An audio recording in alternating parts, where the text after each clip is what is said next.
Les rivières du monde et les écosystèmes fournissent des services importants comme l'eau potable pour la boire et la diversité qui permet de fournir des aliments. Mais l'état de notre système environnemental a un impact sur notre capacité à le contrôler et au niveau de l'agriculture, au niveau des eaux usées, tout cela nous met sous une pression grave et les données sont importantes, surtout dans les pays les plus pauvres. Les personnes déjà vulnérables affrontent des graves défis et l'ODD 6.3 permet d'avoir une meilleure idée de la qualité des rivières, des eaux, des lacs, etc., de façon à nous permettre de comprendre que certains cours d'eau sont en bonne condition et doivent être protégés. À travers ces analyses, nous pouvons restaurer certains cours d'eau et conserver les autres. Nous devons investir davantage en formation, en innovation pour accélérer les travaux réalisés au niveau local. Si nous pouvons connaître l'état des sources d'eau, cela va changer notre approche et nous pouvons faire des choses correctes maintenant pour nous assurer que nous pouvons continuer à avoir de l'eau potable dans le futur. Merci.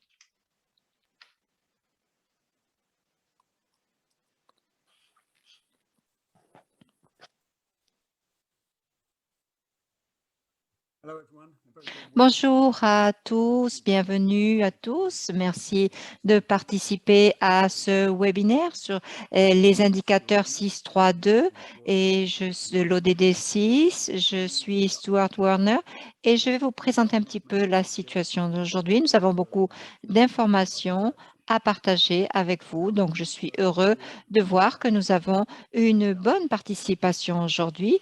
Nous allons passer directement à l'organisation de ce webinaire. Nous avons un service d'interprétation simultanée en espagnol et en français. Vous pouvez sélectionner la langue de votre choix en cliquant sur le petit monde. Tous les participants seront mis en muet pendant la séance et veuillez donner votre nom et le pays dans lequel vous vous trouvez à travers le chat et pour poser des questions, utilisez la partie des questions et des réponses. Si vous avez des questions à poser aux panélistes, n'hésitez pas à utiliser le système de questions et de réponses.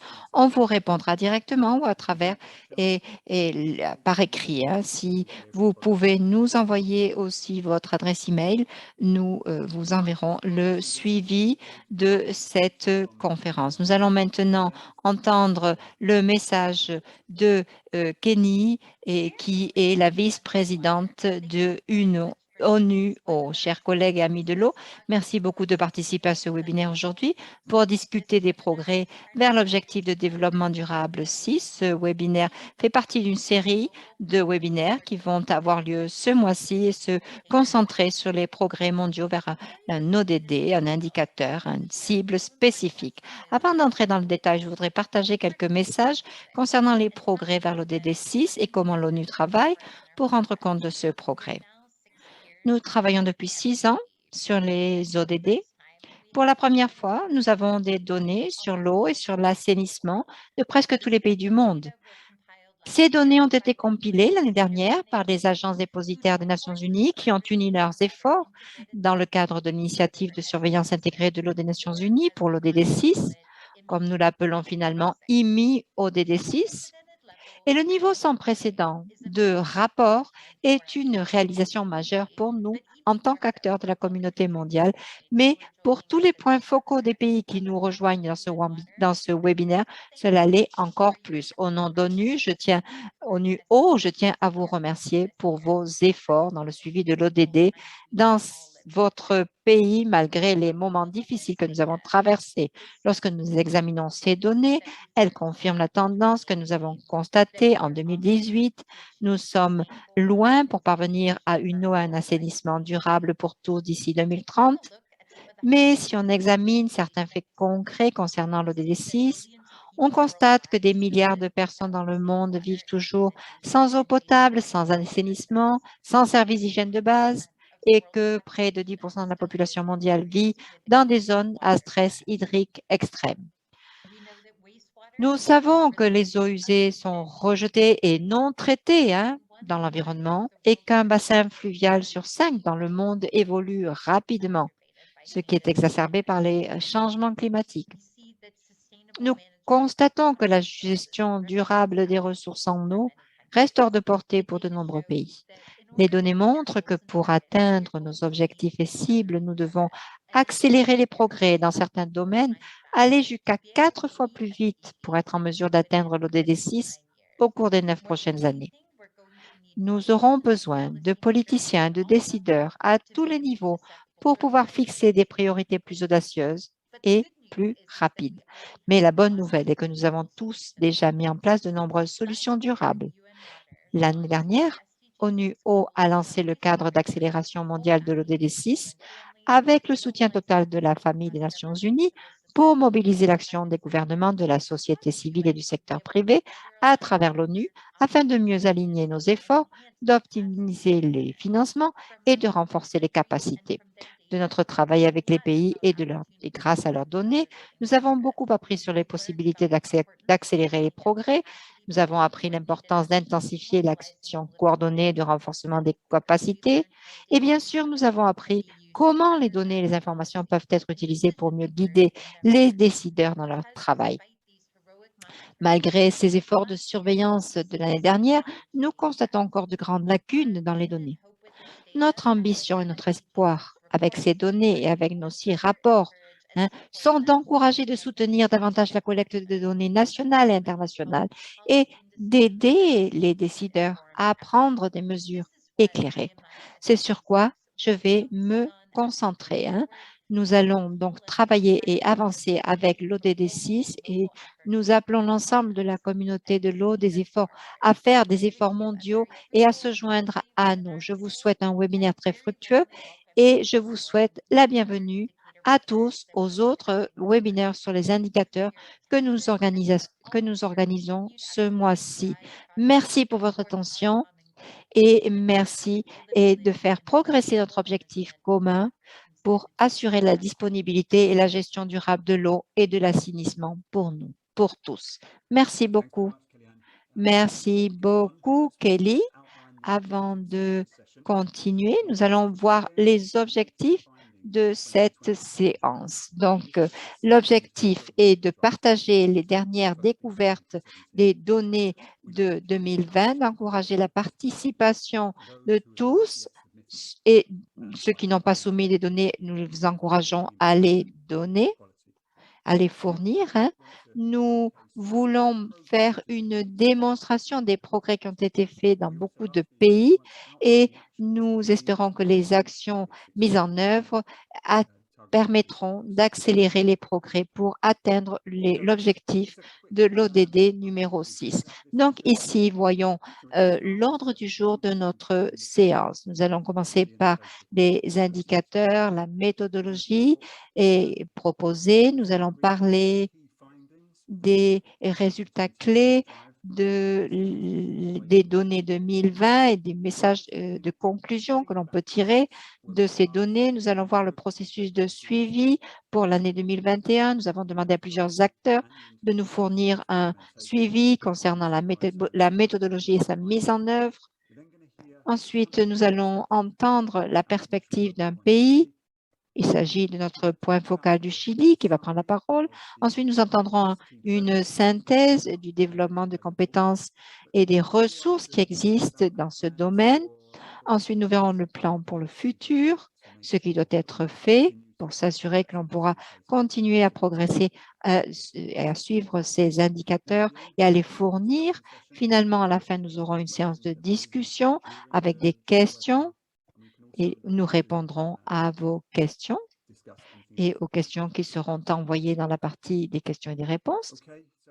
Bien, alors, je vais maintenant donner la parole à mon collègue qui va nous présenter la première partie de ce webinaire. Bonjour à tous, je suis Anam Seliani, je travaille à ONU. Donc, la première question du sondage est la suivante. L'objectif de l'ODD 6.3 commence par le terme qualité de l'eau à améliorer à l'horizon de l'année 2030. La question est, à votre opinion, dans quelle mesure la qualité de l'eau va être améliorée dans votre pays à l'horizon de l'année 2030? Et vous avez le choix pour répondre entre cela est très peu probable, cela est peu probable, neutre, cela est probable et cela est tout à fait probable. Hein? Donc, je vais vous demander de répondre à la question. Hein? Donc, en 2030, la qualité de l'eau se sera améliorée. Pour votre pays, à votre avis, quelles seraient les possibilités?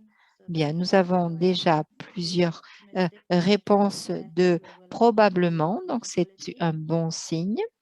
Je vois que plusieurs pays pensent que la qualité de leur eau sera améliorée ou probablement. Donc voilà les résultats. Vous voyez que en 2030, 43% des participants sont assez positifs et optimistes et pensent qu'il est probable que la qualité de l'eau se soit améliorée. Bien, donc je vous remercie.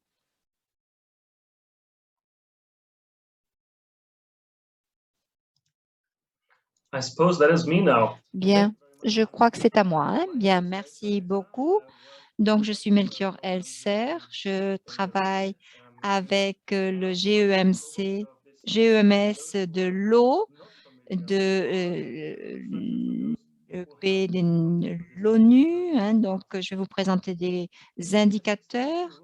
L'indicateur 632 et qui indique qu'en 2030, la qualité de l'eau doit être améliorée en pouvant résoudre la pollution, en éliminant les rejets et de produits chimiques et de matériel. Et l'indicateur 6.3.1 parle de la proportion des eaux usées qui sont traitées de manière sûre. Et l'indicateur 6.3.2, la proportion de matière dans l'eau pour avoir une bonne qualité de l'eau et dans l'environnement. Donc, tout cela doit donner lieu à une meilleure qualité de l'eau et dans nos environnements de manière idéale. Maintenant, si on regarde la collecte de données, on se rend compte que cela a été tout à fait positif pour mieux gérer les actions au niveau local. Donc, le manque de contrôle approprié et les décharges sur les rejets dans les cours d'eau, le traitement inadéquat des eaux utilisées pour l'approvisionnement en eau potable, et la conservation reportée ou l'atténuation des problèmes qui se trouvent dans les cours d'eau et dans les zones humides, tout cela doit être traité. Alors, la base de cet indicateur est que la qualité de l'eau ne doit pas nuire à un écosystème, à sa fonction lorsque cette eau est utilisée pour l'être humain, pour se boire ou autres activités de récréation.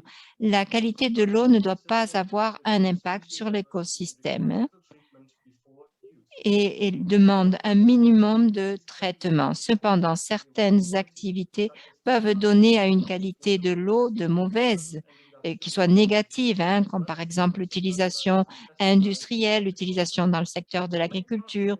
Et ici, la relation que l'on voit nous montre les résultats. Donc, pouvoir classer les bonnes et les mauvaises actions concernant l'eau est tout à fait utile parce que ça permet d'avoir des données crédibles. Donc, pour parvenir à ce type de données, pour que l'indicateur puisse fournir des informations sur le statut actuel des cours d'eau potables et de la façon dont cette eau peut être modifiée dans le temps, nous avons besoin de 3 aspects. Nous avons besoin d'un emplacement de surveillance et de réseau Nous avons besoin de collecte d'échantillons et nous avons besoin d'une capacité de gestion de l'eau. Nous avons vu qu'il y avait certaines lacunes, que tout le monde ne comprenait pas vraiment l'état de l'eau dans leur pays. Donc, l'indicateur nous dit qu'une grande quantité d'eau doit être de bonne qualité. Donc, nous devons définir quel est l'état des rivières, des lacs et l'état de l'eau dans le sous-sol. La qualité de l'eau est classée en comparant les mesures qui sont faites. Et donc, pour cet indicateur, nous avons calculé la qualité, les paramètres physiques et autres de l'eau. Nous avons 5 groupes de paramètres et c'est différent. Et cela concerne l'eau de surface, l'eau de sous-sol, et nous avons pour les eaux de surface différents aspects qui sont pris en compte, l'oxygène, le pH, l'azote, le phosphore et la salinité. L'eau peut être considérée comme de bonne qualité lorsqu'on a 80% de conformité des mesures avec les valeurs cibles.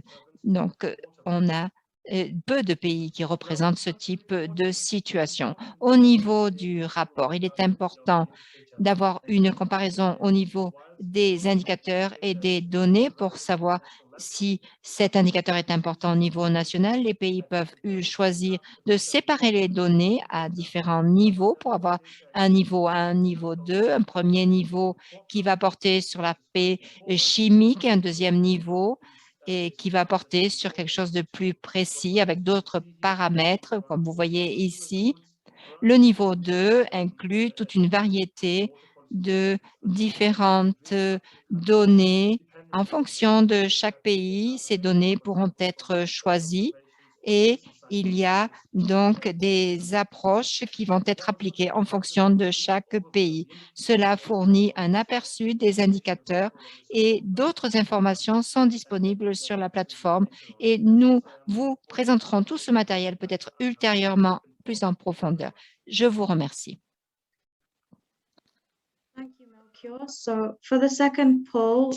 Merci pour la deuxième question du sondage.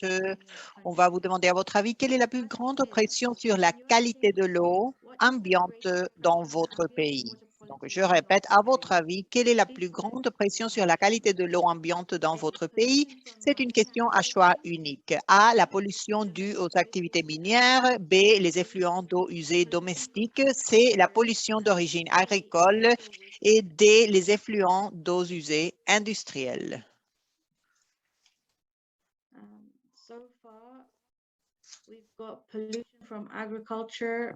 Pollution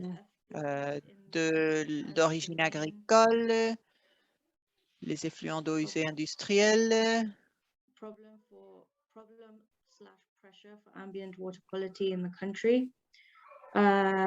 pollution. Je pense que les effluents d'eau usée domestique, c'est la plus grande pression sur la qualité de l'eau ambiante. Je voudrais donner la parole à Kylian, encore une fois. Merci.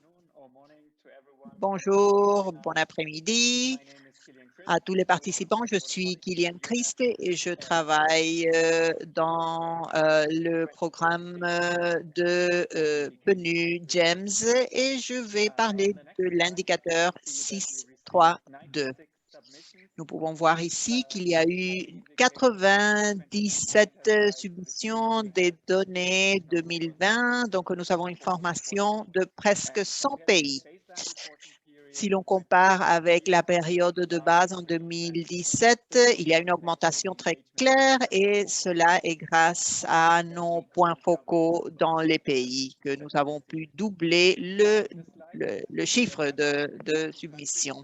Vous pouvez voir les pays, les différents niveaux, les pointages.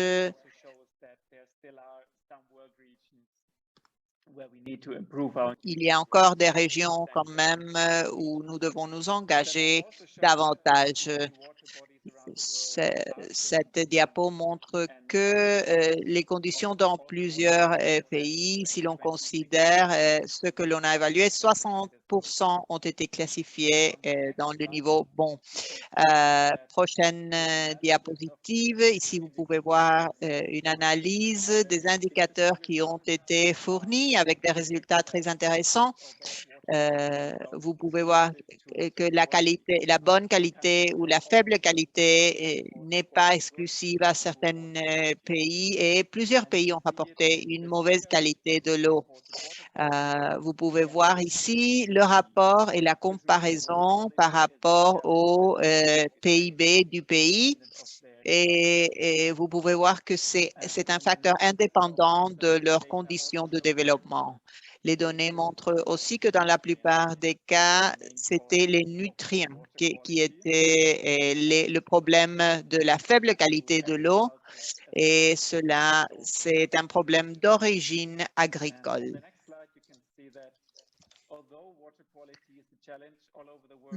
La qualité de l'eau est un problème dans tout le monde, mais les pays les plus riches utilisent davantage de données pour calculer le pointage en comparaison avec les pays les plus pauvres. Cela est montré par les chiffres de cette diapo. Vous pouvez voir que nous avons reçu des données en 2020 et les 20 pays les plus pauvres qui ont rapporté seulement 1% de ces masses d'eau. Et cette information doit être disponible pour mieux recueillir les données. Comme j'ai expliqué au début, les indicateurs combinent des données de différentes masses d'eau, des lacs, des rivières, etc. Et nous pouvons voir dans ce diapo que l'eau souterraine était la masse d'eau qui avait moins de données, particulièrement dans les pays plus secs. C'est l'une des sources les plus importantes pour l'agriculture et on devrait avoir plus d'informations. Mais c'est plus difficile de surveiller l'eau souterraine et c'est pour cela que l'information de ces masses d'eau n'est pas suffisante. Voilà une description des données que l'on a trouvées et je vais donner la parole encore une fois à Anam pour la dernière question. La dernière question du sondage, à votre avis, si vous pouvez donner votre opinion sur l'action la plus urgente. Donc, la question est, à votre avis, veuillez sélectionner l'action la plus urgente pour améliorer la qualité de l'eau dans votre pays. Choix unique. A, augmenter la quantité d'eau usée traitée. B, améliorer les technologies de traitement des eaux usées. C, améliorer les pratiques de gestion agricole. D, appliquer la législation existante visant à protéger la qualité de l'eau.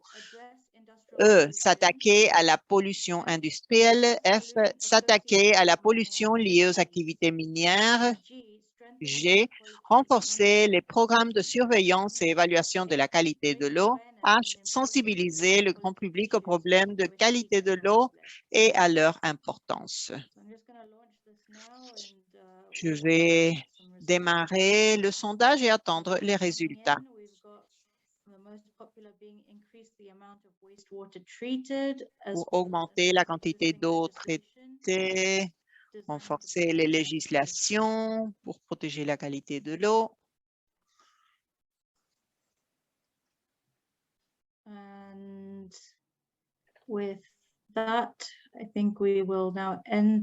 Je pense que nous allons fermer ce petit sondage et partager les résultats. C'est augmenter la quantité d'eau usée traitée, appliquer la législation existante visant à protéger la qualité de l'eau. Merci beaucoup pour votre participation et je vais donner la parole à mon collègue. Merci. Maintenant, je voudrais partager avec vous des commentaires par rapport au processus de commentaires 2021. Pour vous donner un peu de contexte, en 2018, il y a eu une révision pour maximiser la participation globale et renforcer la surveillance de cet indicateur en développant des indicateurs comparables. Nous avons répété le processus, mais avec quelques changements depuis 2018. Cette fois, on se concentre sur un aspect différent et c'est l'impact de l'indicateur et d'augmenter la participation globale des États membres et des pays, améliorer l'information fournie et assurer que les pays reçoivent l'information adéquate d'ici 2030. Nous avons partagé 4 questionnaires différents, chacun créé pour une partie prenante différente. Et le sommaire sera présenté ici pour montrer quelques résultats préliminaires. Ces pays qui ont présenté un rapport en 2020 seront inclus. Nous avons reçu des points focaux, 55 réponses, donc ce sont 55 pays qui ont rempli le sondage. Les réponses sont ventilées par région. Vous avez des réponses de l'Afrique subsaharienne, de la région de l'Asie, et cela fait partie aussi de la région où l'on a mené plus de travaux avec nos partenaires. Si vous pouvez voir à droite, il y a l'information des points focaux qui a été une très bonne information. Et ce que nous avons fait, c'est de catégoriser les réponses selon le PIB du pays. Et nous avons divisé 4 catégories de PIB. Vous pouvez voir le plus haut, les plus bas, et cela combiné avec les réponses que nous avons reçues.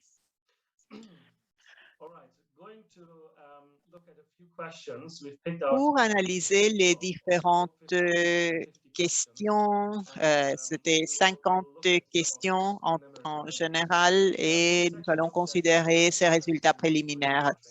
Les résultats et la surveillance de la qualité, la question était: les programmes d'évaluation sont adéquats pour votre pays? La majorité des réponses ont dit non, qu'ils n'étaient pas adéquats. Et donc, ces résultats divisés selon le PIB, la réponse était non dans une plus grande quantité dans les pays plus pauvres. L'autre question analysait les zones qui avaient besoin d'une intervention plus urgente et selon l'indicateur 6.3.2, les 55 réponses ont montré ces différents résultats que vous pouvez voir ici sur l'écran. Il y a eu une pondération qui a été menée dans l'étude. On a aussi considéré le PIB, mais nous n'avons pas vu un patron très clair ici selon la réponse ou selon les pays les plus pauvres ou les plus riches. Avançons maintenant à la prochaine question. C'était: quelles sont les actions les plus urgentes pour améliorer la qualité de l'eau dans votre pays? C'était d'appliquer la législation existante, améliorer les pratiques agricoles, les technologies et la quantité d'eau usée qui sont traitées. Donc, cela peut refléter les mêmes réponses que nous avons obtenues dans notre petit sondage aujourd'hui. Vous pouvez voir que la gestion des pratiques agricoles était l'une des premières pour les pays les plus riches et les pays du Q4 sont peut-être les régions les plus avancées où nous voyons beaucoup de pollution à cause de l'agriculture. Et la dernière diapositive et la dernière question ici, nous avons demandé, vous posez cette question au pays par rapport aux cours de formation, quels sont les besoins de cours de formation.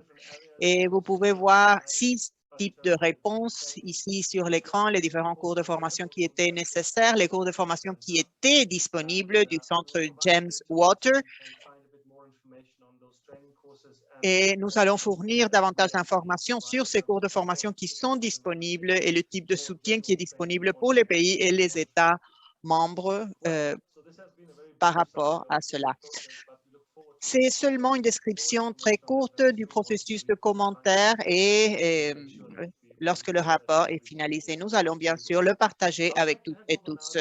Je vais donner la parole maintenant à l'un de nos points focaux du département de la conservation et la protection des ressources en eau au Chili, qui a accepté de partager son expérience au Chili. Daniela, on vous écoute. Merci. Merci. Yes, thanks. Okay, so I'm going to tell you about how we calculated indicator 632. It's like a Chilean experience. Bien, bonjour à tous. Je vais vous parler de l'expérience chilienne. Je vais vous parler de la gestion de l'eau qui est sous la responsabilité du ministère des Travaux publics avec plusieurs organisations liées à l'eau, mais il y a seulement une organisation qui va travailler spécifiquement sur la gestion de l'eau à l'état naturel. Donc, nous avons la Direction générale des eaux qui a 3 secteurs et 3 travaux. Donc, planifier le développement de l'eau dans les sources naturelles, exercer la politique et la surveillance des eaux et faire des recherches et mesurer les eaux. Donc, nous avons plusieurs systèmes de surveillance de ces eaux. Le premier qui travaille sur la qualité et la quantité de l'eau. Ce réseau a 755 secteurs de surface et 865 de souterrain, secteurs au niveau souterrain. Donc, ces réseaux de qualité nous permettent de travailler de manière efficace.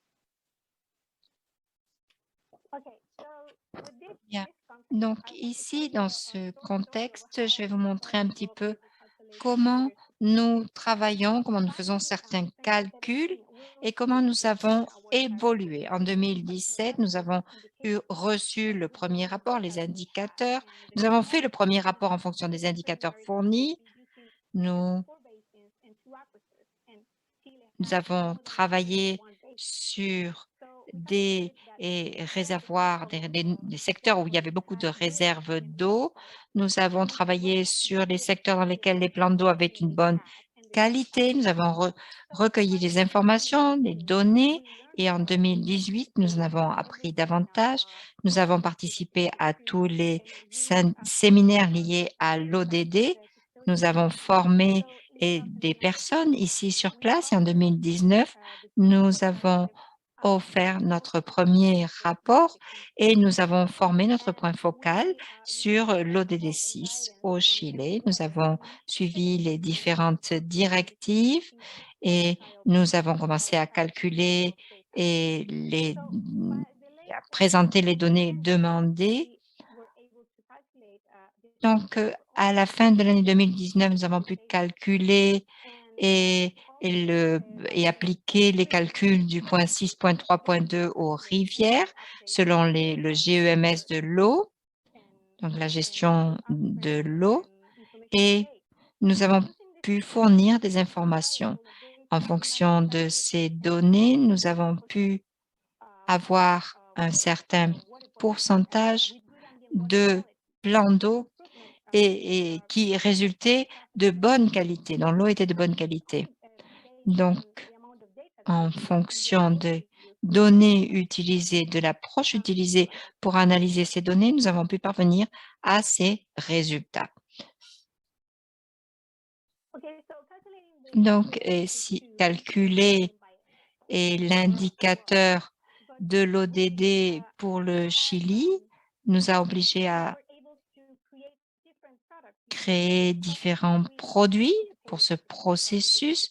Nous avons participé à une étude de cas, c'est la photo que vous voyez ici pour décrire comment calculer nos indicateurs pour fournir ces données et quelles étaient les hypothèses que l'on pouvait faire en fonction de ces données. Donc ici, vous voyez ce document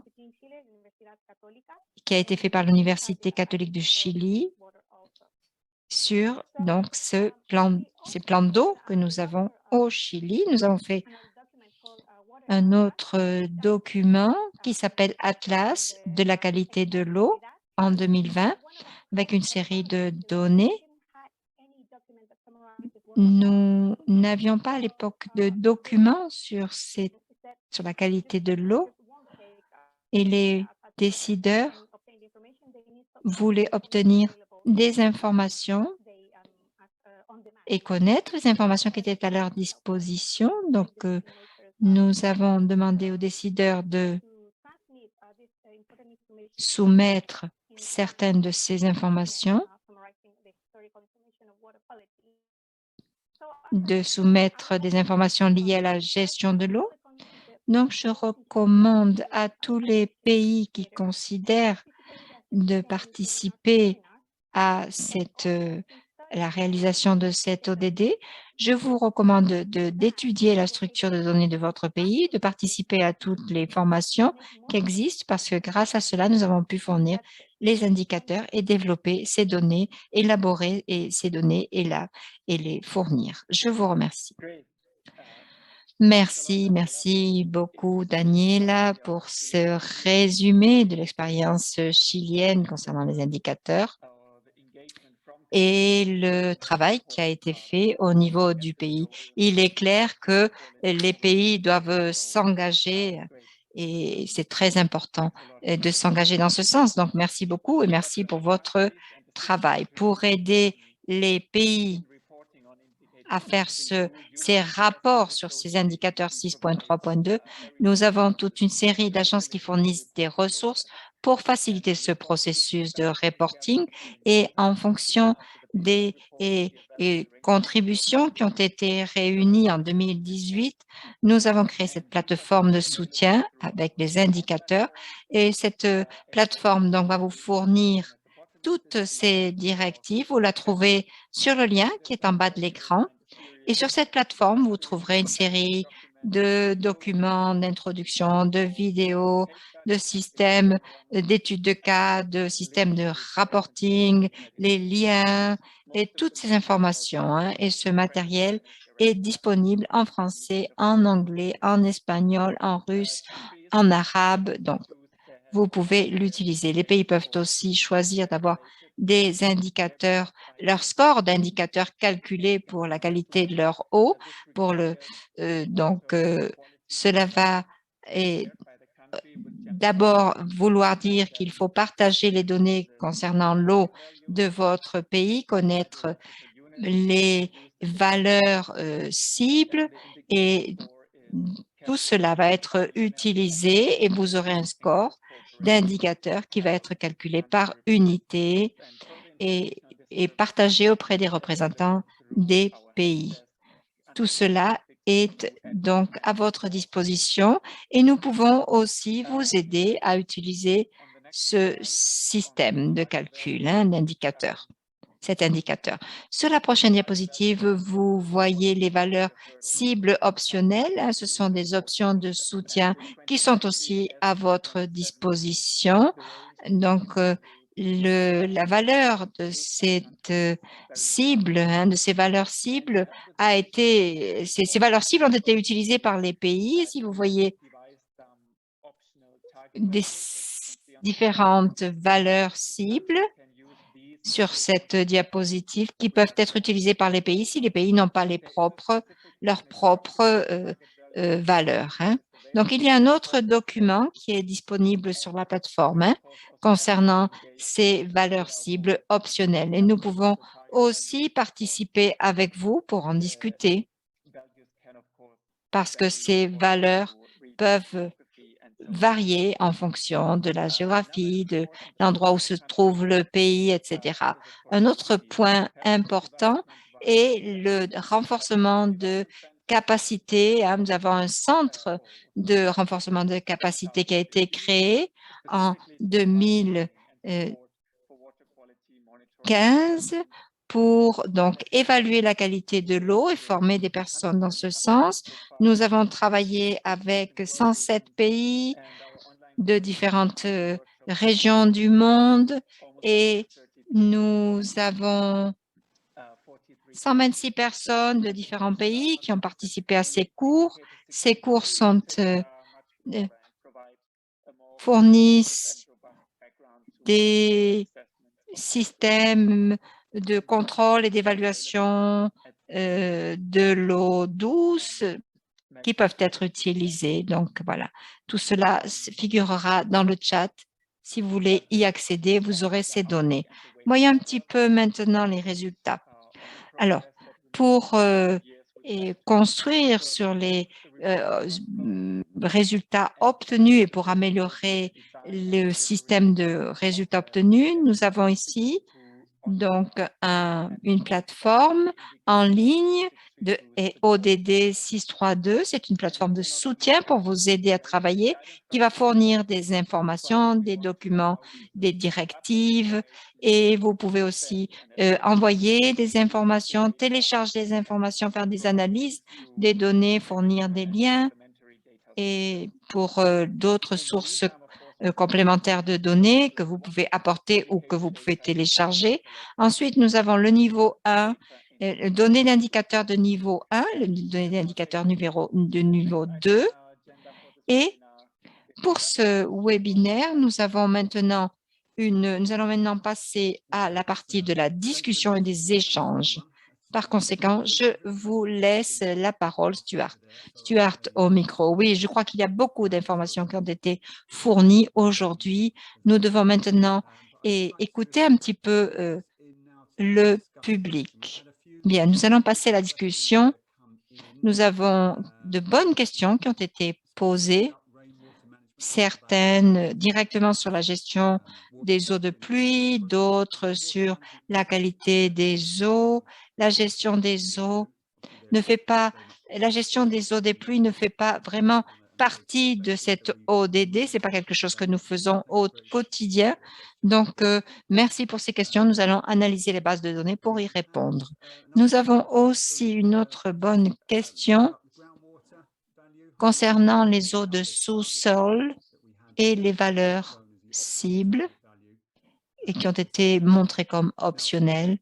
Je dirais que pour les valeurs cibles optionnelles que nous suggérons dans ce document, que nous fournissons pour vous aider, et sur les paramètres donnés, il y en a un qui est le plus compliqué parce qu'il faut établir une valeur cible. Pour le pH, c'est assez simple, entre 6 et 9. Pour d'autres aspects, ça peut être en dessous de 80% pour la saturation. Ça peut être bien, mais quand il s'agit d'autres activités, tout dépend de l'environnement géologique de la région dans laquelle se trouve ce bassin versant. Donc, on va utiliser des valeurs cibles pour faciliter le travail, mais je dirais que pour concevoir un programme de suivi, il faut vraiment tenir compte des ressources locales, de données historiques. Et à ce moment-là, nous aurons la possibilité d'évaluer cela.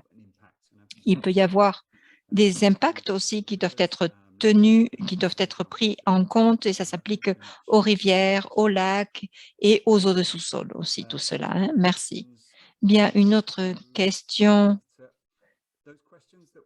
Donc, les questions que nous recevons et que nous recevons en espagnol, nous ne pouvons pas vraiment y répondre tout de suite. Donc, envoyez-nous votre email et nous y répondrons par la suite. Hein. Bien, j'ai aussi une question à laquelle j'aimerais répondre et c'est une question qui porte sur l'indicateur 6.2 et la façon dont cela correspond au travail réalisé sur l'eau. Est-ce que vous pouvez nous dire comment cet indicateur fonctionne et comment cet indicateur peut être appliqué et répondre et s'adapter aux autres travaux faits par ONU-O. Oui, bien sûr. Merci, Stuart. L'indicateur 6.3.2 nous donne une petite idée de la qualité de l'eau et qui utilise 5 paramètres pour calculer cette qualité, l'analyser, et ces indicateurs dépendent de la volonté des pays à faire des rapports sur la qualité de leur eau, mais il ne va pas donner une vision complète de la situation. Donc, nous avons un système de James Water avec 2 piliers pour la gestion de l'eau, et le développement de capacité que nous fournissons travaille sur l'ensemble du processus concernant la surveillance de la qualité de l'eau, de la conception de la surveillance de du travail jusqu'aux analyses, à l'analyse d'échantillons, à l'analyse des données, à la gestion des données. Donc, nous fournissons un soutien pour tous ces différents aspects de contrôle de la qualité de l'eau, et nous travaillons avec les pays pour identifier les besoins qu'ils ont et les secteurs dans lesquels on peut les aider à faire ce suivi de la qualité de l'eau. Donc, James Water, notre organisme de GEMS eau, peut vous aider à réduire les manques dans le domaine de la formation de compétences et à utiliser ces processus. Et puis, comme je l'ai déjà dit, un autre point important de GEMS eau est la qualité de l'eau, l'analyse de la qualité de l'eau. Donc, nous travaillons dans différents pays du monde entier pour construire une base de données, et chaque pays qui va améliorer la qualité de son eau et son recueil, sa collecte de données, doit nous fournir ces données. Nous pouvons comme cela aider les pays aussi à calculer les indicateurs en fonction des données et qu'ils nous fournissent. Voilà. Donc, c'est une petite section concernant la qualité de l'eau, ce ODD 632, mais c'est un point de départ qui est très positif pour commencer à travailler avec notre programme de l'eau de GEMS. Merci, Kylian. Je pense que c'est un point important parce que l'indicateur et le pointage des indicateurs par pays est vraiment très important.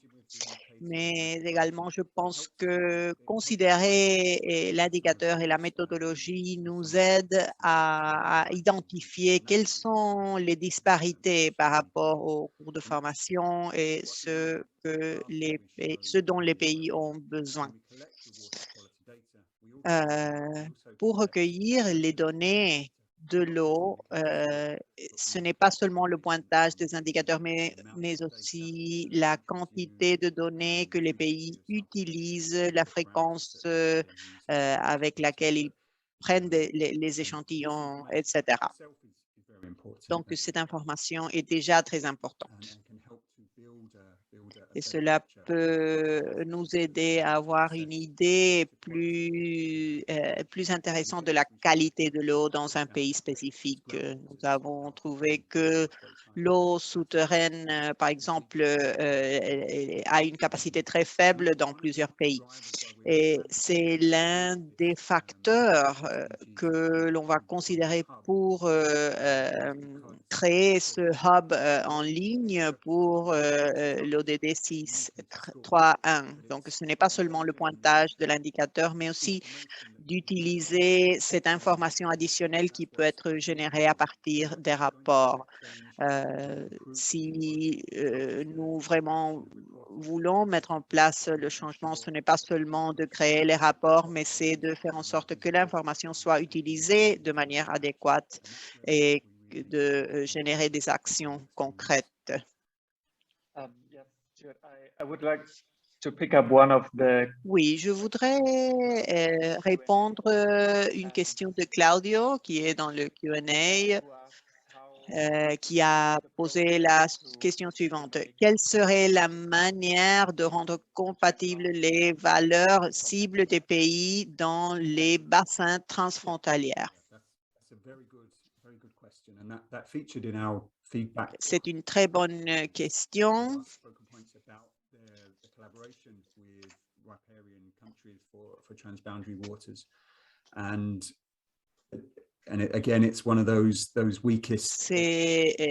C'est un point plutôt faible, je suis d'accord, et c'est très important de...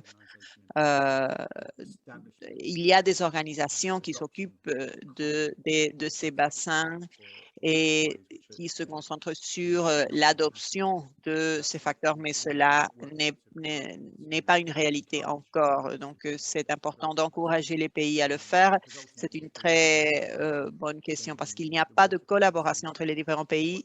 La qualité de l'eau ou pourra être peut-être qualifiée comme eau de qualité faible d'un côté d'une frontière et de manière différente dans l'autre pays à cause des différences entre les pays. Donc, je pense qu'une approche commune et conjointe est très importante pour assurer l'utilisation adéquate d'informations solides. Merci. Est-ce qu'il y a d'autres questions? Quelques questions sont en espagnol. Une autre question par rapport au district de rapport et qu'il devrait avoir une zone définie spécifiquement ou peut-être cela a à voir avec les directives et les différents départements qui présentent des rapports. Je pense que cela est relationné aux valeurs ciblées et la définition aussi des mécanismes de rapport. Oui, je pense que c'est l'une des difficultés techniques de la méthodologie et il y a un document pour définir les unités qui doivent présenter des rapports, les différents districts ou départements, ce que les pays utilisent pour générer ces données. Je pense que l'idée de base, c'est qu'un pointage au niveau national de la qualité de l'eau est important, mais parfois les données qui sont incorporées pour générer ce pointage de l'indicateur sont déjà ventilées. Donc, si l'on peut établir des unités de rapport sous-nationales, parce que la qualité n'est pas la même dans tous les pays. Donc, je pense que cela pourrait fournir des données de plus haute qualité. Au niveau, par exemple, des bassins fluviaux, ce serait une manière de s'adresser à cela. L'une des initiatives de James Water et de nos collègues d'ONU-Eau, c'est d'utiliser des unités communes sous-nationales dans tous les indicateurs de l'ODD 6. Et cela pourrait fournir des données de la qualité du traitement des eaux usées, la mise en place de la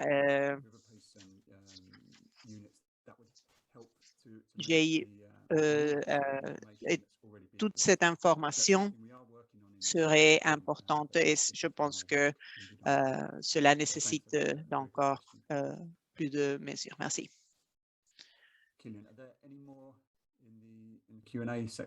Kylian, est-ce qu'il y a d'autres questions? Oui, il y a une question similaire. Je pense que peut-être vous pouvez expliquer un peu plus sur le pointage qui ont été indiqués, par exemple, qu'il doit avoir une zone de base couverte par les données pour tenir en compte ces indicateurs.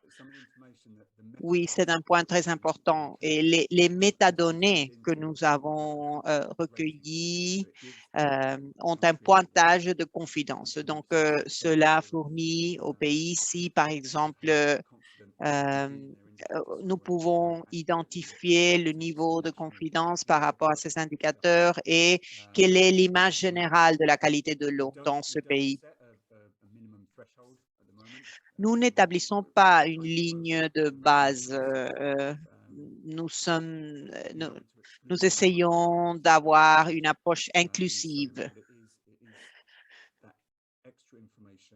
Mais c'est très important d'avoir une grande quantité de données parce que de cette manière, nous pouvons vraiment élargir et générer un pointage plus représentatif de la qualité de l'eau dans ce pays. C'est quelque chose que nous essayons de promouvoir, y compris le pointage des entreprises, et cela inclut un élément spatial. De cette manière, nous pouvons vraiment élargir les programmes de surveillance dans le pays. Si cela se limite au bassin fluvial, nous pouvons mieux capturer les différentes activités et comment élargir les activités de surveillance.